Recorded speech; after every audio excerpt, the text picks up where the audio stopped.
A lot of us go through life hoping for that ideal moment to kick things off. We keep saying things like, one day I'll go after my dreams, or one day I'll launch that business, or even one day I'll take my health seriously. But here's the reality check: one day isn't real. It's not marked on any calendar, and it won't magically appear to save you. It's just a nice way of avoiding action while time keeps moving on. If you keep putting things off, you might look back years later and see that the only thing that's changed is how old you are. So, instead of waiting around, start today, no matter how small the step is. Taking action builds momentum, and that momentum fuels your motivation, not the other way around. The first step might feel a bit clumsy, whether it's jotting down a few sentences, doing a handful of push-ups, saving a single dollar, or looking up a tiny idea. But these little actions done consistently can lead to big changes. Remember, every expert was once just a beginner who took that leap,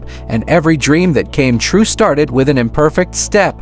Don't waste your time waiting for confidence to show up, because confidence only builds after you take action. And don't sit around waiting for free time. Life isn't going to hand that to you. Don't hold out for certainty either, because real growth happens when you embrace the unknown. The reality is that taking small steps every day packs a bigger punch than having massive plans stuck in your mind. If you're looking for change, swap out one day for today and ask yourself, what's one thing I can do in the next 5 minutes to get closer to my goal? Your future self 5 years from now won't be grateful for the waiting, but they will appreciate you for taking that first step. When you finally decide to act, you'll see that the real barrier wasn't time, money, or your situation. It was the belief that you had to wait. So, stop holding out for that perfect moment, stop waiting for motivation to strike, and stop putting off one day. The best time to start was yesterday, and the second best time is right now. So go ahead, take that first small step, stay consistent, and watch your life change, one step at a time.